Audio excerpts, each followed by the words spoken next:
Yo mga idol, kamusta? Sports Talk PH nga pala. Ang laban ni Casimero, pag-usapan natin yan mga idol. Ngunit bago ang lahat ay huwag kakalimutang mag-subscribe at i-click ang notification bell button for more sports talk. So kanina nga lamang po ay nagkaharap na sa kauna-unahang pagkakataon ang ating pambato na si former 3 Division World Champion angas ng Pinas General Casimero at ang Japanese fighter na si Kyonosuke Kameda sa ginanap na press conference. Dito po ay opisyal nang inanunsyo ang kanilang laban at kapansin-pansin nga po sa paghaharap nila na kay Kameda ang height advantage dahil may tangkad itong 5'10" kumpara kay Casimero na may height lamang na 5'4". Bukod dyan ay nanggigigil din talaga itong si Kameda kay Casimero dahil bigla na lang itong nag-init matapos magbanta na 1 round niya lang daw tatapusin ang angas ng Pinas. Habang si Casimero naman ay pinagtatawanan lamang si Kameda at sinasabing 30 seconds lang daw ang itatagal nito sa kanya. Ika nga ni Cuadro Alas ay easy work lang daw ito sa kanya. Para naman sa mga hindi nakakakilala kay Kyonosuke Kameda ay may record itong 15 wins with 9 knockouts at 5 talo.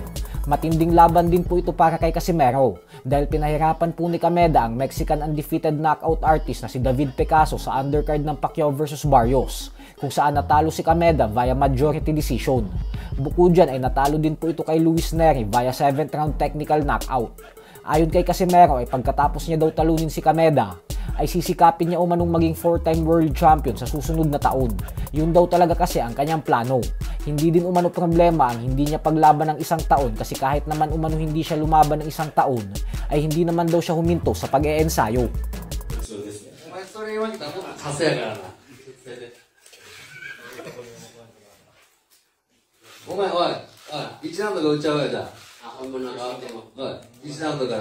First round, you are low first round, only 30 seconds. 1ラウンドで30秒で終わらせます。お前終わらせろよ。もう逆に終わるから楽しみにしとけや。な。いい終わんなよ。